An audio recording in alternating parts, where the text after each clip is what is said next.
Would you open your Bibles to the Gospel of Matthew?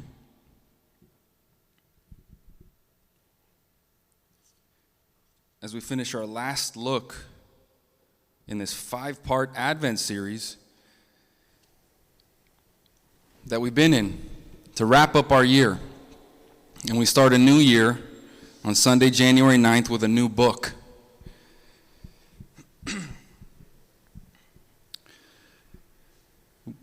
Advent perspectives, the different responses to the birth of Jesus. And so far we've seen 4 responses, right responses. And now we're going to look at the wrong response in our final look. And that's the title of the message, Herod. Jealousy, rage, and rejection.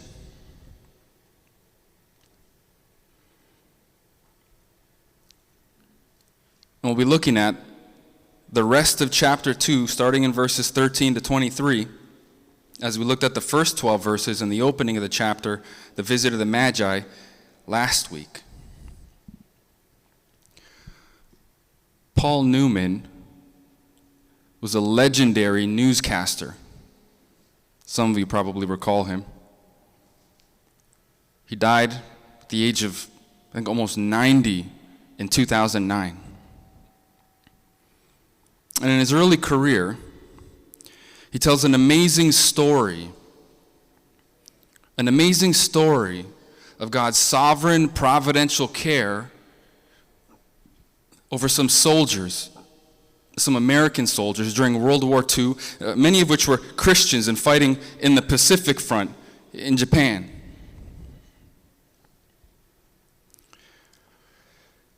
And the story goes like this. There was a mission that a team was assigned, a bombing mission. The legendary B-29 bombers were taken off from Guam, a small island in the Pacific. And they had an intended target in Kokura, Japan. And so the bomber takes off, arrives in the city, but there's such intense cloud cover that the pilot can't see a thing. So they keep circling and circling and circling for an hour, growing frustrated, tired, can't see the target. And so finally the fuel levels become so depleted that they have no choice but to abandon their primary target and move on to the secondary target. So the pilot turns the plane, and as they're flying and arriving to the second target, clear skies. They drop their payload, and then they return back home to Guam. Sometime after that, some military intelligence arrived at one of the commanding officers of that mission, and he was shocked. He couldn't believe the intel that he'd just received. Because the intel was that just a week before that mission, there was thousands of American prisoners of war that had been transferred into a POW camp right there in the city of Kokura, which was the intended primary target. And he sat back and said, "Wow. Thank God for sending that cloud cover. Otherwise, we would have killed thousands of our own boys." And when I think about God's sovereign providential protection of those American boys, I can't help but think about God's sovereign providential protection of his own baby boy and Son of God, Jesus, all throughout his birth and infancy, as we've been seeing on the pages of Matthew. I can't help but think about God's sovereign protection of his son Jesus from the hands of the wicked King Herod and the evil forces behind him who tried to destroy Jesus.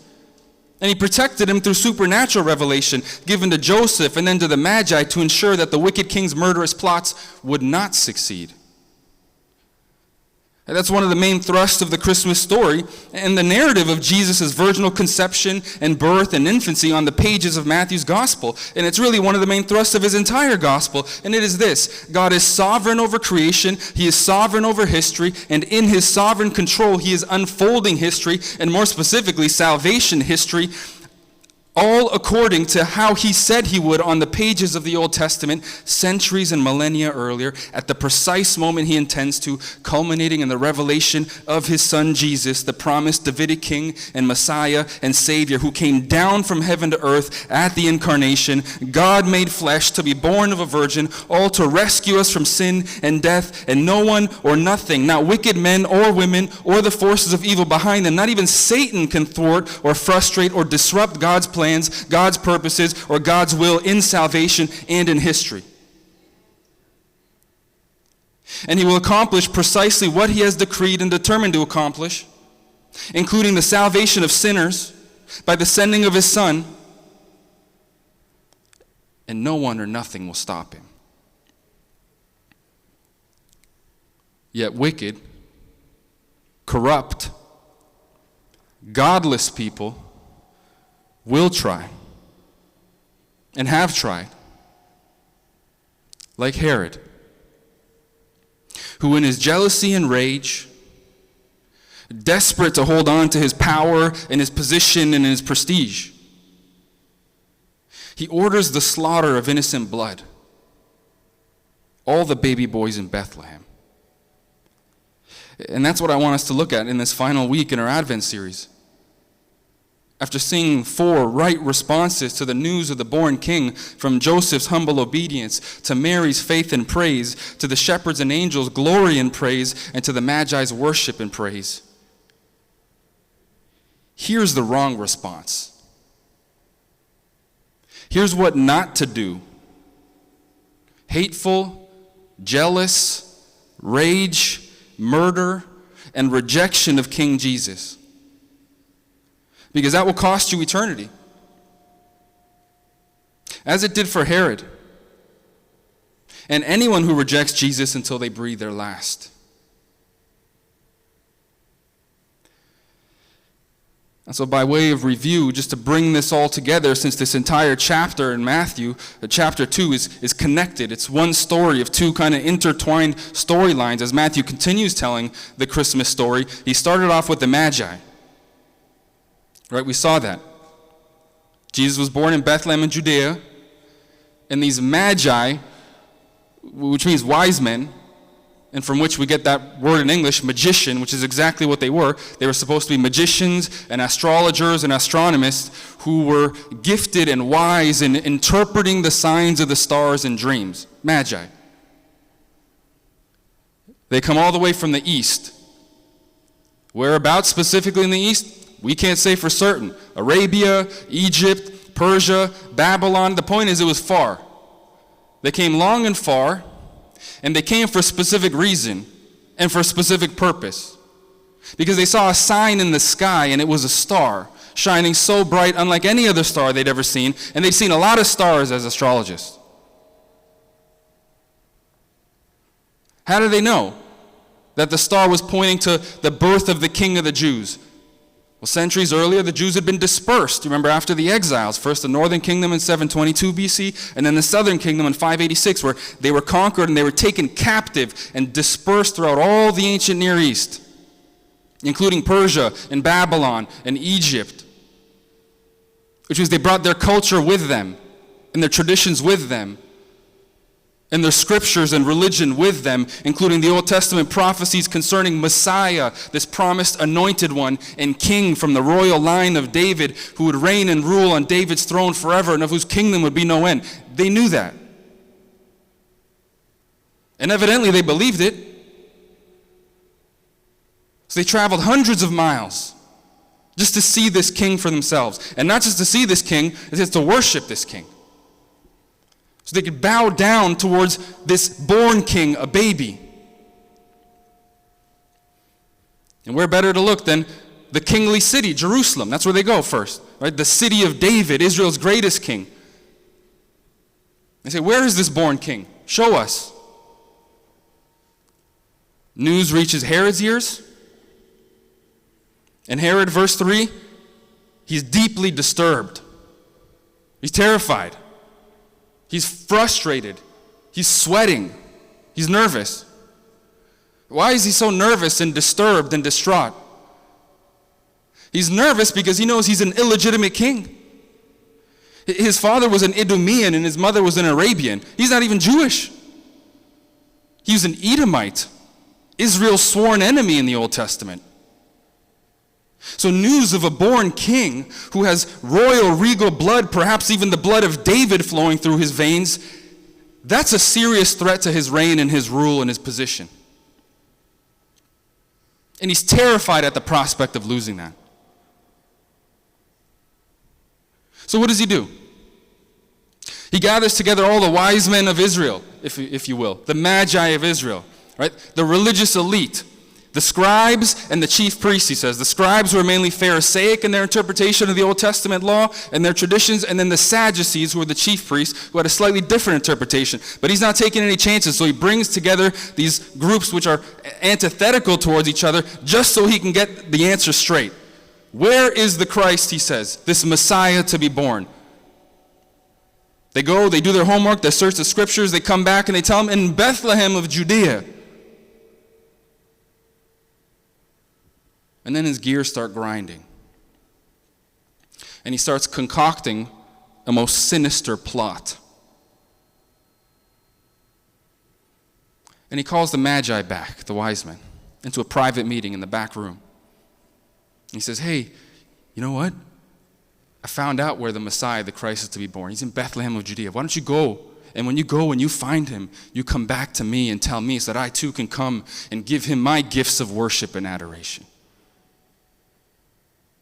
When we know he has no intentions of doing so.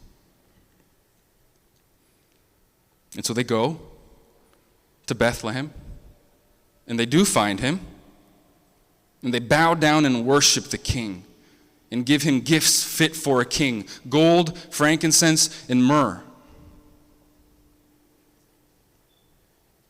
And they're about to leave, to come back to Herod and bring him this amazing good news of great joy.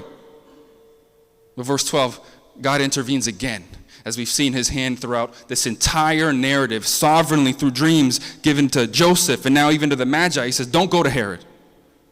Go home a different way. And so they do just that. They pack their horses, camels, and they head back a different way, avoiding Herod altogether.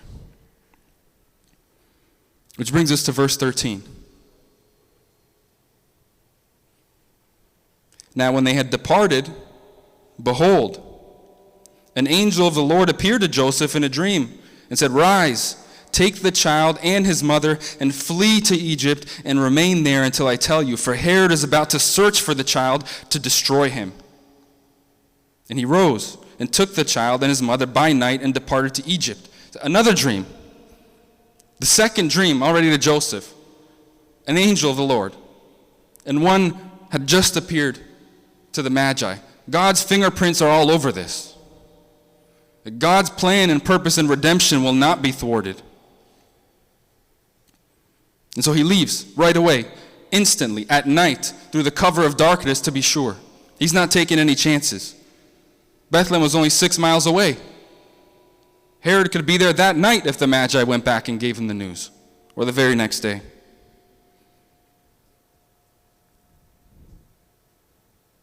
And in case you're wondering about Herod's intentions, about what he actually wanted to do, maybe he thought about murder but wouldn't have actually done it. No, the angel says he's seeking to destroy the child, verse 13. Crystal clear. He wants to kill him, to murder him, because he will not lose his throne. He's unwilling to give up his position and his prestige. It's interesting, that's from the human perspective. Herod, the hands of humans and sinners want to murder this born King Jesus. But from the divine perspective, stepping back a little and understanding what's actually happening and how things work in the spiritual realm, it's actually Satan trying to kill Jesus, isn't it? It's Satan trying to kill Jesus. Because he knows what Jesus' purpose is and why he was born as the Son of God.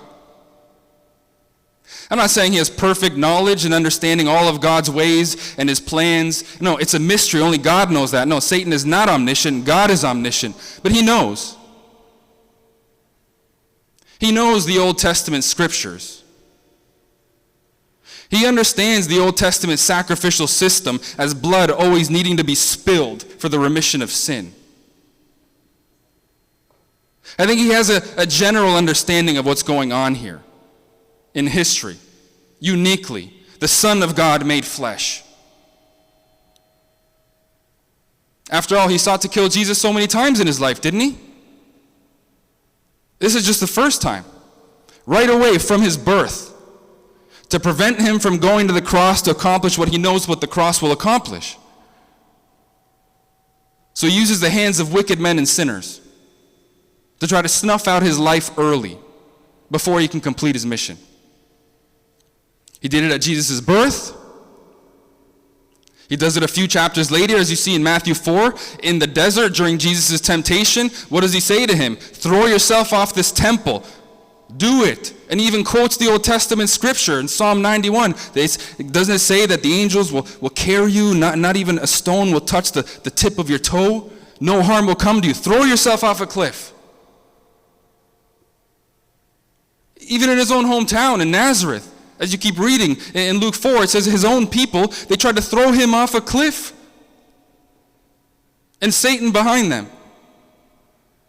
Let alone the incessant plotting of the Pharisees and the religious elite and the chief priests and the scribes, who, as you read the Gospels, see they're constantly looking for the right opportunity to kill him, and that's Satan behind them. Before the appointed time. Before he can be the substitutionary atonement and die the substitutionary death in the place of sinners on the cross. That's what Satan wants to do. But he can want all he wants, because God is sovereign and God is in control of all things. And he circumscribes Satan's operation and his power even in this fallen earth temporarily. He's given him certain dominion and parameters, but he can only go so far. Right? You see that in reading the book of Job. When he comes to God, says, let me do this. God says, you can only go this far. You can give him swords, you can touch his family, you can touch his wealth, but you cannot touch his life. As Martin Luther famously put it, the devil is God's devil. Because God owns him. Because God owns everything he created. Because he is sovereign and in control of all things. It's important to remember that. God is sovereign and in control of everything. Which means God is sovereign and in control of your life. God is sovereign, dear friends, and in control of that painful trial that you are going through in your life. God is sovereign and in control of that incredible financial hardship that you're experiencing in your life. God is in control of that broken relationship, be it marriage or otherwise, that you're experiencing and suffering through even now in your life. And he's in control of that bodily ailment, that illness, that crippling anxiety, the fear, the depression, whatever it is that's weighing you down. God is in control of that in your life. The question is, do you trust him? Will you trust him? Do you believe he's in control of that? Because you need to. That's the step to dealing through it and processing and having the inner strength and peace that God promises to give you to carry you through the other side. You got to trust him. And the way you express that trust is by coming to him in prayer and telling him, confessing that to him.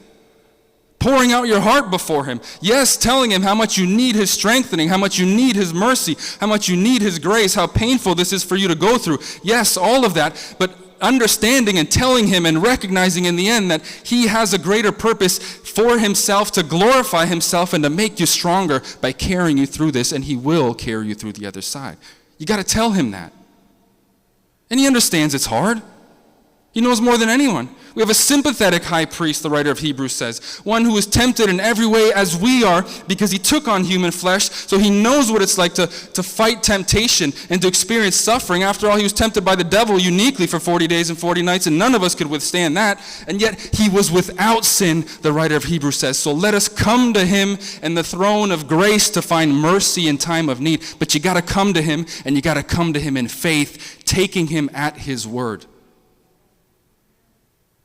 and believing that he's in control of your life. Even the painful things about your life. None of us are sadomasochists. None of us enjoy pain. That's abnormal to enjoy suffering.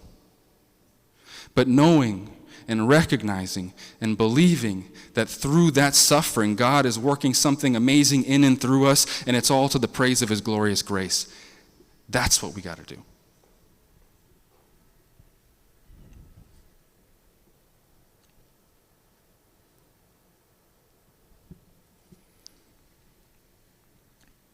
So the angel tells him, go to Egypt. Why Egypt? Well, Egypt became a kind of safe haven for Jews. Over the centuries, actually. You see that a lot in the Old Testament when you're reading through the Kings, 1st, 2nd Kings, and 1st, 2nd Chronicles. They had safe passage and safe haven there. And particularly after the exiles that we talked about, right, in 722 and 586, a lot of the Jews that were dispersed in that whole area, there was a huge population and community of Jews who evidently were thriving in Egypt. According to the Jewish historian Josephus, there was about 1 million Jews at the time. So they would have fit right in. Perfect place for refuge. And God knows that, so he sends them there. And they stay in Egypt.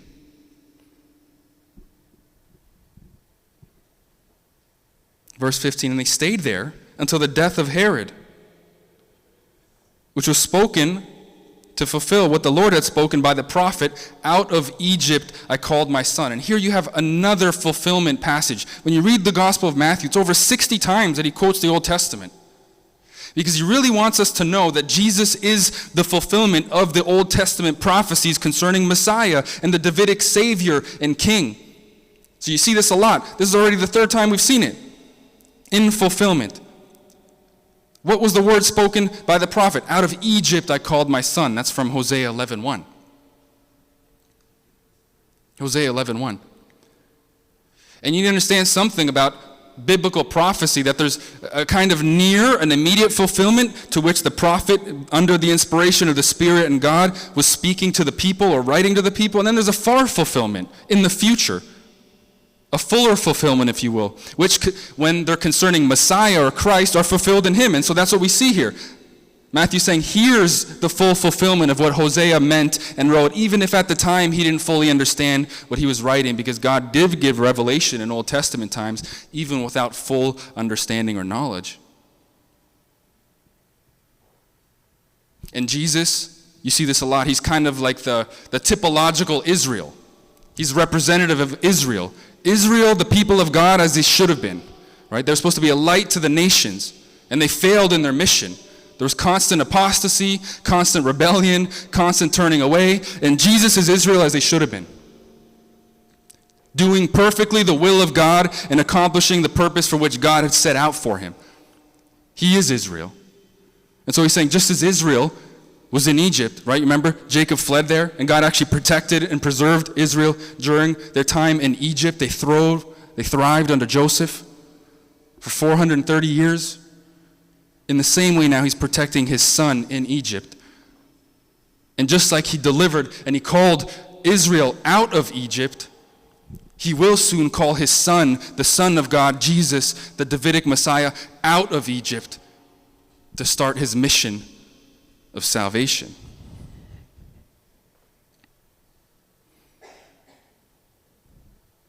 And then the scene shifts back to Herod's court. Verse 16, then Herod, when he saw that he had been tricked by the wise men, became furious.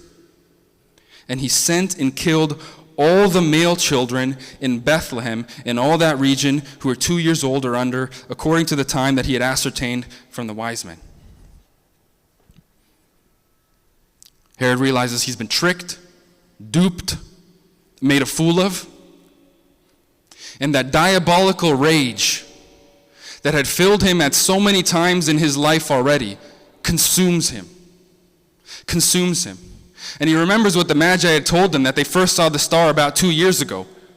And so he's not taking any chances. Jesus could be as young as 6 months at this point, or on the high end, as old as 2 years. And so what does he do? He sanctions this horrific, heinous decree to slaughter all the baby boys 2 years and under in the city of Bethlehem, because he's not taking any chances. He expands his murderous plot from the newborn king to all the 2-year-old boys in Bethlehem. Even if Bethlehem was a small town of about 1,000 people maximum, and as low as 300 perhaps, which means there wouldn't have been no more than 20 2-year-old boys or under. That is still an egregious, murderous act. Which aligns well with his character. Right, this is who Herod was. This is the level of morality and conscience that he had. Why would he hesitate to kill these 22-year-old boys? He didn't even hesitate to kill his 3 sons and his favorite wife out of paranoia, because he was consumed with thinking that they were trying to steal his throne from him. He murdered his own sons, 3 of them, and his wife. No surprise that he would murder someone else's sons in his mind. But it's abominable for us to consider. Right? This is wretched. This is the shedding of innocent blood. That's how far he was willing to go to protect his position and his power. No regard for human life.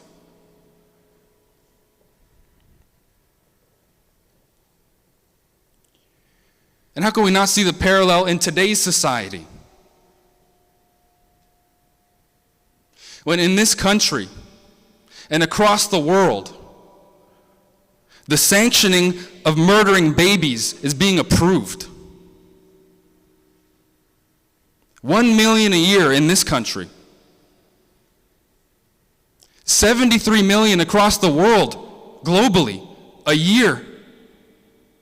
Abortions.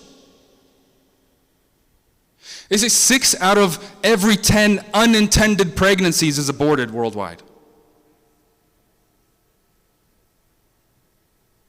And 3 out of 10 of all pregnancies are aborted. That's almost half. Almost half of every pregnancy that occurs across the globe every single year ends up in a butchered baby.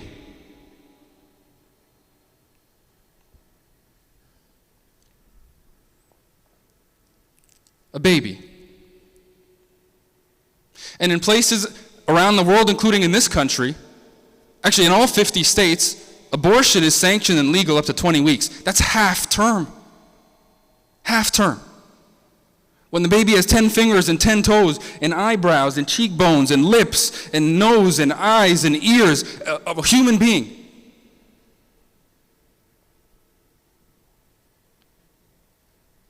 And in most states, actually, it's up to 24 weeks. 24 weeks, which is the time at which they call fetal viability, meaning that the baby is old enough to survive outside of the uterus. And most of them do, at least immediately after birth.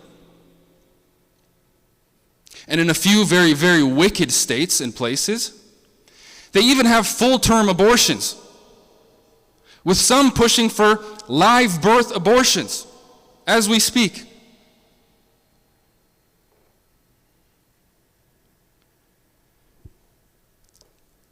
Some time ago, I was describing the graphic nature of this execution method that they use on the babies right here from this stage. What they do is, if the baby's small enough, usually under 20 weeks, they use like this suction vacuum to suck the baby out. And as it sucks with such force that it literally rips the baby apart.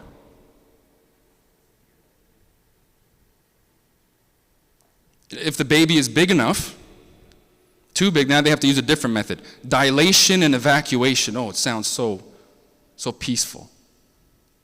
Then they actually have to use forceps to get in there, pull the baby down, and crush the baby's skull with the forceps.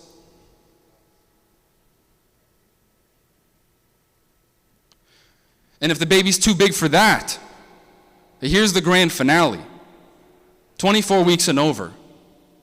Then they actually use forceps to pull the baby out slowly, one leg, at least so it's low enough, and the head's too big. So they take scissors and they ram it into the baby's skull and crush his skull and then suck out his brains and everything else.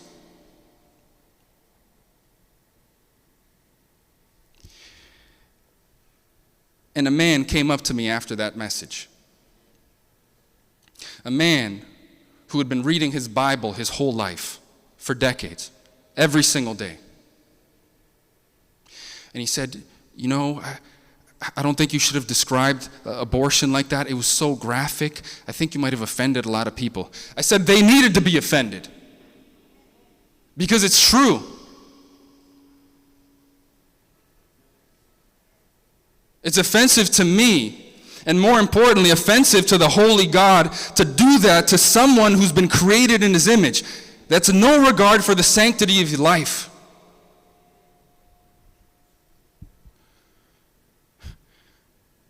And anyone who thinks otherwise needs a reality check. If you're a Christian, against what God's position actually is on the value of human life and the sanctity of life of every single human being that has been made in his image in a unique way, and that God alone has the power to give and to take life.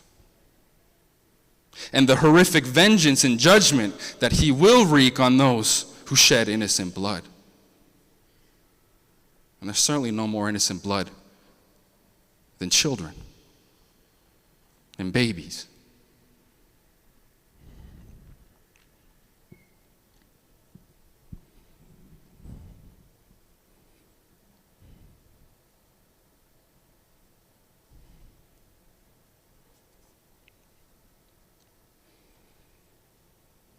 Picture that scene in Bethlehem. The weeping, the wailing of mothers.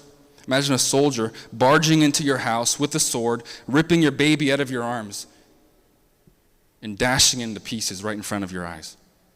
That's not a sight you'll soon forget.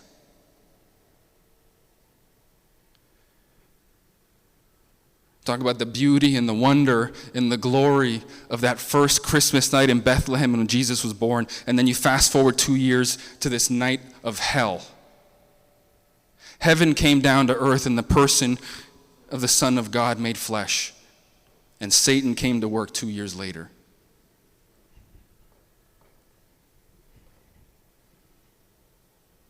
And so look what Matthew says, another fulfillment formula. Verse 17, this was fulfilled, what was spoken by the prophet Jeremiah. A voice was heard in Ramah, weeping and loud lamentation. Rachel weeping for her children. She refused to be comforted because they are no more. And so he takes a passage here from Jeremiah 31:15, where you have Rachel, who kind of personifies all of Israel's mothers, right? She was the mother of Jacob. Jacob was renamed Israel. And she personifies them. And what happened in that time in Jeremiah 31, all of the sons were carried into exile. Right? They were carried into exile, and so the mothers were weeping. This was after the Assyrian and the Babylonian exiles. And the mothers wept then, and now Matthew takes that weeping and that mourning and that lamentation. He says it's the same thing all over again happening here, except these mothers are mourning the butchering and the massacring of their sons.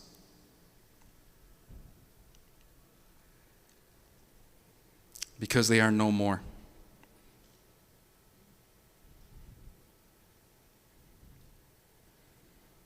And now the scene shifts back to Egypt and to Joseph and Mary. Verse 19, but when Herod died, behold, an angel of the Lord appeared in a dream to Joseph in Egypt, saying, rise, take the child and his mother, and go to the land of Israel, for those who sought the child's life are dead. And he rose, and he took the child and his mother, and he went to the land of Israel. But when he heard that Archelaus was reigning over Judea in place of his father Herod, he was afraid to go there. And being warned in a dream, he withdrew to the district of Galilee, and he went and lived in a city called Nazareth, so that what was spoken by the prophets might be fulfilled, that he would be called a Nazarene. Another fulfillment formula. So what happens here? He spends some time in Egypt. We don't know exactly how long, perhaps a year or so. And an angel comes to Joseph and he tells him it's now safe to go back to Israel because Herod's dead. And boy, what a death did Herod die, by the way. Which I'm convinced, like Josephus, the historian, who records a blood-curdling account of the sufferings and the pain that Herod experienced, I'm convinced, just like he was, that it was a judgment from God because of his sins against humanity and against God. He was literally falling apart from the inside. His intestines, his bowels, there was putrefaction and stench. He was like a live corpse, which is a rightful judgment for someone who would do this to babies and everything else that he did. But he's gone now. And the angel says it's safe. Take Mary, take the child. You can go back to Israel now. And so Joseph makes his way back to Israel. But then this time, not through divine revelation, not through a dream, he says in verse 22, he realizes that Herod's son Archelaus is reigning in Judea now. And Archelaus was Herod 2.0. Just as wicked, just as corrupt, a spitting image of his father. In this case, in a negative way, the apple did not fall far from the tree. And he did abominable things against the people. Just before this time, apparently he had 3,000 people executed in and around Judea, and the Jewish people were so appalled by this, they actually went formally to Rome to complain to the emperor, and shortly after, he didn't reign for long. Archelaus was deposed from his throne, and he was sent to live in exile. He was insufferably wicked. And so Joseph realizes this is not a good sign, and then the angel confirms it. He actually comes to him again, if you notice, and says, yeah, you're right. Don't go back. Archelaus is no good. So what does Joseph do instead? He goes to Nazareth in Galilee, where one of other Herod's sons, Antipas, was ruling as the tetrarch, right? Herod the Great was the king, but after he died, his kingdom was divided into 4 tetrarchies. Herod Antipas was in Galilee there, in Perea, which was safer. He was a little bit more mildly tempered. And so he goes to Nazareth. But he also goes to Nazareth for another reason. Yes, that was his hometown, sure. Joseph and Mary is familiar to them. We know that from Luke's account of the narrative. But there's another reason why he must go to Nazareth. And the reason is this. Look at the end of verse 23. So that what was spoken by the prophets might be fulfilled, that he would be called a Nazarene. Wait a second, you say. The prophets didn't say that in the Old Testament, for those of you who know the Old Testament. And you're right, they didn't. And that's why this fulfillment formula that Matthew uses, so that the scripture would be fulfilled. You notice this one is a little different than what we've seen thus far, because he's quoting multiple prophets, not singular, plural. Because he's not specifically saying there's an Old Testament passage that says the Messiah would be a Nazarene. That doesn't exist. You won't find that in the New Testament. So what's Matthew doing? What he's doing is he's putting together the summation of a grand theme in the Old Testament, which is this, that the Messiah will be lowly, he will be humble, he will be inconsequential in the eyes of human beings, and he will be despised and rejected because of his lowly origins. And what better place for him to go and to be raised than from Nazareth? Because Nazareth was a little hick town in the countryside that nobody consequential ever came from. Right? That's why it became kind of like a way to deride people. Oh, you're Nazarene. Like we'd make fun of certain people from certain parts of the country or wherever. Jesus of Nazareth. Right? That was a derogatory thing. You remember Nathanael in John 1:46? Philip comes to him. He says, oh, we found the Messiah, the one that Moses and the law and the prophets were talking about, the son of Joseph. And Nathanael's like, wait a second, son of Joseph, he's from Nazareth. And he says, can anything good come from Nazareth? Nazareth was despised. Nazareth was nothing. A nowhere place filled with nobody people. And so that's what Matthew's saying. He's saying Jesus came to fulfill that. The theme that the Messiah would not come as this mighty, militant, grandiose, conquering king, but he would come lowly. From a low town, low born, in fulfillment of exactly what God's purpose was for him. And that's exactly what he did. If you think about that for a moment, the humility of the Son of God, Jesus Christ, who enjoyed all the prerogatives and glory and splendor and majesty as God in eternity, the creator and Lord of the universe, and who freely relinquished that all temporarily for a period of time and added to his perfect divine nature a human nature when he came down to earth to be born of a woman. And he was born in a manger, in a feeding trough that was designed for barn animals to eat from. And then he grew up in this town that everybody hated, that was laughable, that was inconsequential, that wasn't even on the map. And then he was so despised and rejected by his people because of his low birth and his low status, and he was a nobody from nowhere, no good, would never do anything in life, that they even handed him over to die a criminal's death that was reserved for the lowest of the low people in society, crucifixion on the cross. That's the humility of Christ, the humiliation of Christ, which he willingly did. He was not a victim. Remember, he was God. He had all the authority and power of God. He could have, in that garden, like he told Peter, commanded 72 legions of angels to come down, 12,000 legions of angels to come down and slaughter all his enemies. He didn't do that. He laid his life down willingly, and he went through a life of shame and derision and mocking and scorn and suffering and pain and excruciating death to give you and me life for the forgiveness of sin. He did it out of love, out of grace, because it was the only way. We were without hope. We were destitute. He became poor so that we might become rich, like the Apostle Paul says, rich in heavenly life and forgiveness.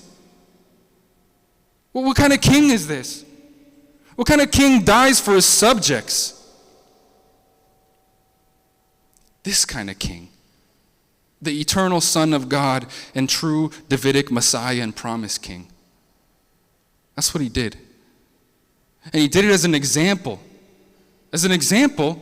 in his perfect obedient life, taking the shame, taking the scorn, taking the low station, and everything else as an example for you and I to follow in so that we don't have to be upset at our circumstances. If we are nobodies and insignificant and low status and unpopular and unwealthy and unpowerful, he set that example for us. That's okay. In fact, these are specifically the people that God came to save. That's what Paul says in 1 Corinthians 1. Not the highborn, not the wise, not the proud, not the popular, not the elite. No, he came for the nobodies, for those who realize that they are nobodies and in desperate need of a Savior.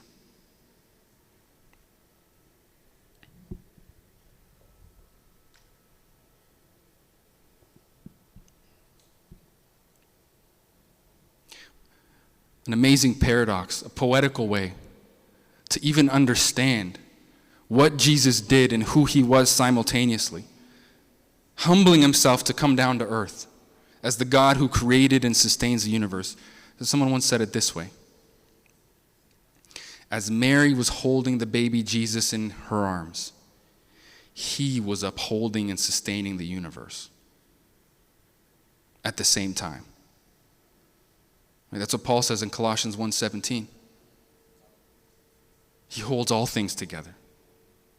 And that didn't change, even while he was an infant, carried in Mary's arms. John Nelson Darby said this: God's ways are behind the scenes, but he moves all the scenes which he is behind.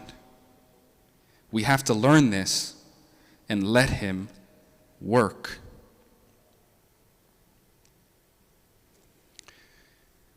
Jeremiah 31:15 was a bitter scene for Israel and her mothers, witnessing their sons being taken into exile. An appropriate picture of the lament and grief that only mothers can feel when losing their children. And that Matthew tells us the mothers in Bethlehem that night felt. But that's not how Jeremiah 31 ends. In fact, it's not even the main thrust of Jeremiah 31. After the bitter and mournful lament of Israel mourning its exile, the lament suddenly turns to joy. And it turns to joy in the form of a promise of hope, a promise of the new covenant, where Jeremiah says this starting in Jeremiah 31. He says this, promising the new covenant. Behold, the days are coming, declares the Lord, when I will make a new covenant with the house of Israel and the house of Judah, not like the covenant that I made with their fathers on the day when I took them by the hand to bring them out of the land of Egypt, my covenant that they broke, though I was their husband, declares the Lord. For this is the covenant that I will make with the house of Israel after those days, declares the Lord. I will put my law within them, and I will write it on their hearts, and I will be their God, and they shall be my people. And no longer shall each one teach his neighbor and each his brother, saying, Know the Lord, for they shall all know me, from the least of them to the greatest of them, declares the Lord. For I will forgive their iniquity, and I will remember their sin no more. That's the new covenant. The new covenant, prophesied by God through Jeremiah and fulfilled by Jesus, the Son of God, through his life and through his blood.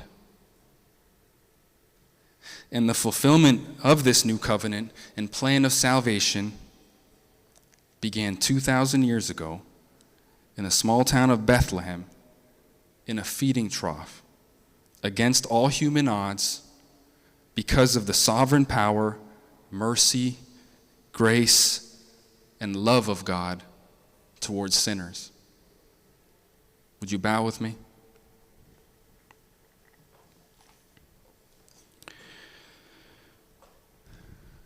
Father, when we reflect on your infinite mercy and grace,